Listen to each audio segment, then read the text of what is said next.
It's the 23rd of June, and you sit quietly in the corner of a hospital room, watching the steady rise and fall of a loved one's chest.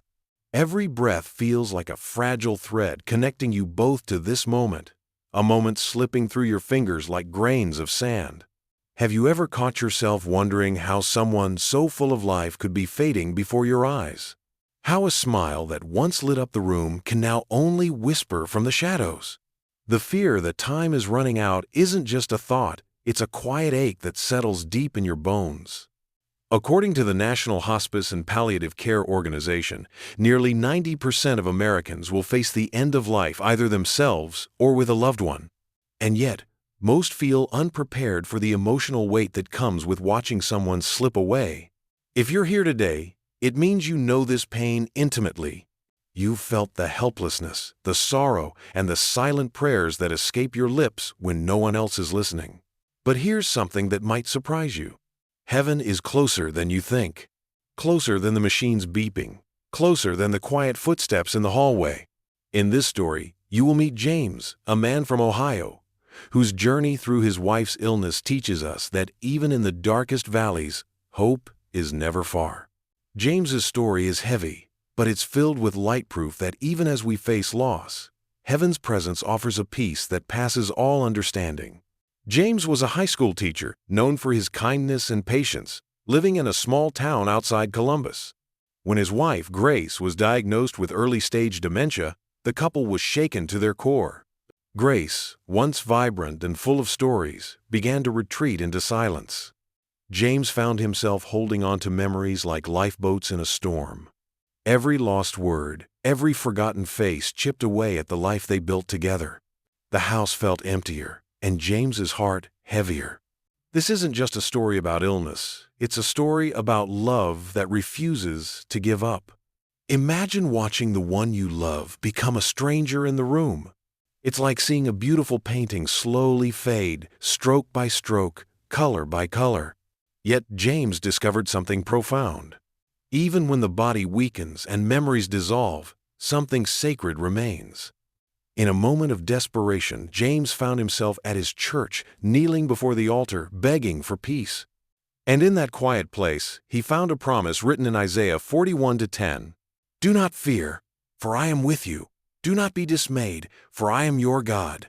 That verse became his anchor, a reminder that even when the world feels like it's crumbling, he was never alone. You see, this is what I call the heavens near principle truth, that even in the most painful moments, the divine nearness of heaven offers comfort and courage. Science backs this up.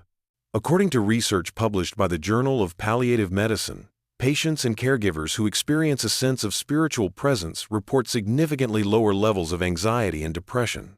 James began to see his role differently, not as a man losing his wife, but as a guardian of her dignity and soul. He started simple rituals, playing Grace's favorite hymns, reading her poems aloud, holding her hand during moments of confusion. These small acts weren't just gestures, they were lifelines. If you are caring for someone now, you may feel overwhelmed. But remember, these moments of presence, these whispers of love, are the threads weaving an unseen tapestry of peace. I want to ask you, who are you watching slip away today?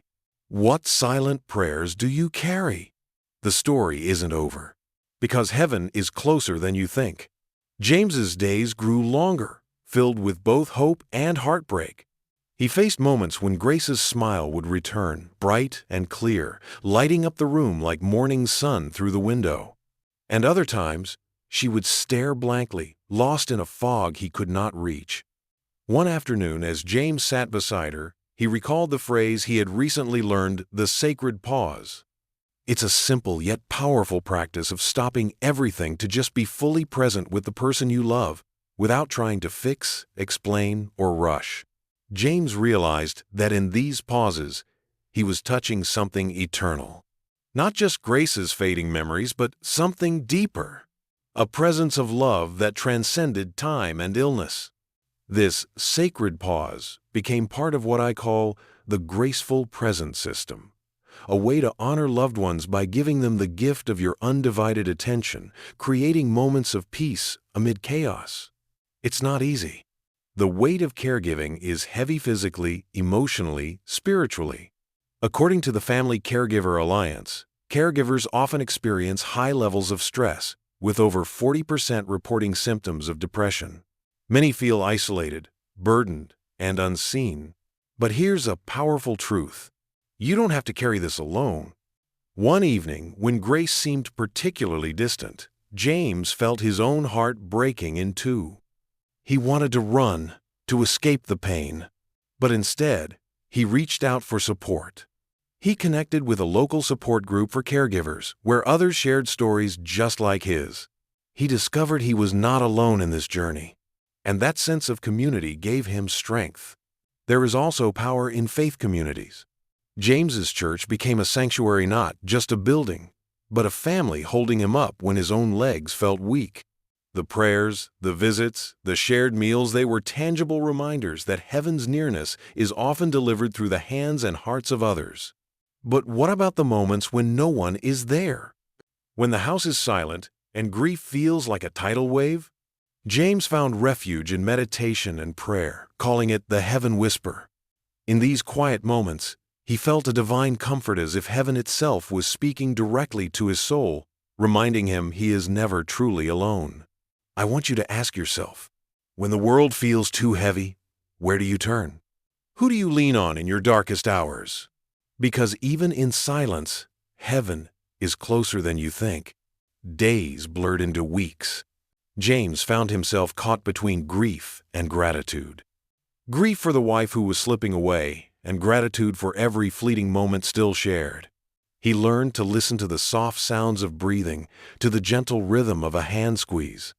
Each small gesture became a sacred language between them. One evening, as he sat beside Grace's bed, James recalled a verse that had become a lifeline during this season. Psalm 34:18 whispered into his heart, "The Lord is close to the brokenhearted and saves those who are crushed in spirit." This verse wasn't just comfort, it was a promise. James began to teach others what I call the heart anchor practice.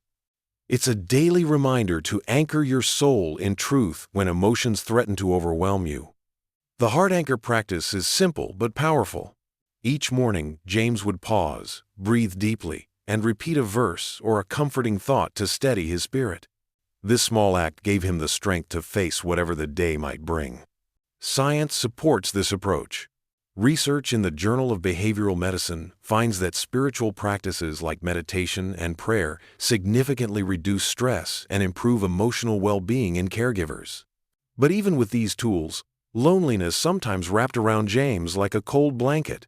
He missed the man he was before this journey, strong, carefree, confident. He mourned the life they'd planned but would never fully live.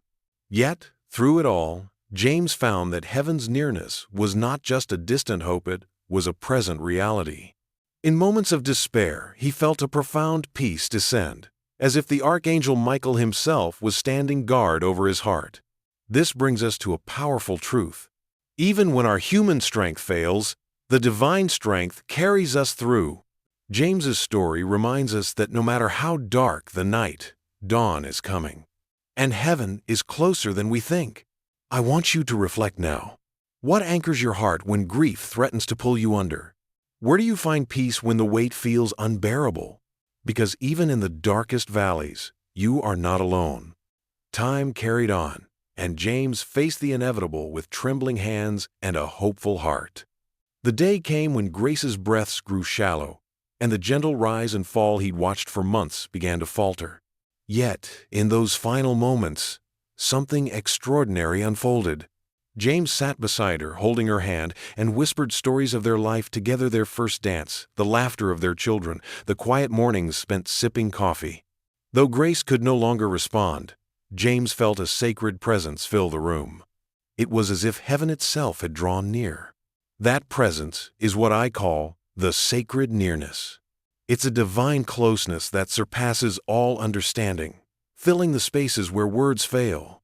Scientists have begun to study this phenomenon, often described by hospice, nurses, and families. According to research published in the Journal of Palliative Care, Many caregivers report experiencing moments of profound peace and connection during their loved one's final hours, a spiritual presence that brings comfort beyond explanation. James's experience wasn't unique, but it was deeply personal.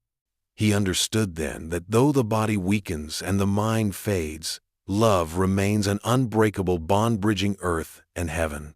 This truth transformed his grief into something softer, something wrapped in hope. I want you to hold this close. Watching someone slip away is one of life's hardest journeys. But even in those moments, heaven is closer than you think, closer than fear, closer than sorrow, closer than goodbye. So, I ask you now, who are you holding in your heart today? What love do you carry that death cannot steal? Because heaven honors every tear you shed, every whispered prayer, and every moment of presence. After Grace's passing, James found himself standing at the threshold of a new kind of life marked by loss, yes, but also by healing and gratitude. He realized that the love they shared was not confined to the years they had together but stretched beyond time and space. That even now, heaven was closer than he had ever imagined. James began sharing his story with others through his church, community groups, and even online forums, offering a beacon of hope to those walking similar paths. His journey gave birth to what I call the Heaven's Embrace Legacy, a movement of grace where love honors loss and faith transforms sorrow into strength. This legacy isn't just about surviving grief. It's about living in the light of hope, about embracing the unseen presence that holds us steady when everything else feels uncertain. Scientific studies show that sharing grief and connecting with community significantly improves emotional recovery and fosters resilience. James's story proves that healing is possible when we allow heaven's closeness to guide us forward.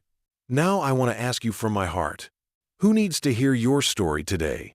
Who is watching someone they love slip away and needs to know heaven is closer than they think? And maybe most importantly, who are you allowing to hold your hand as you walk through your own valley?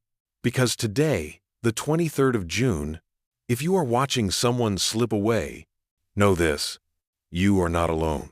You are deeply honored. And heaven is right beside you, closer than your next breath, closer than your next prayer. Thank you for listening to this journey. If it touched your heart, consider sharing it with someone who needs hope. Remember, your presence, your love, and your faith are powerful forces that heaven honors every single day.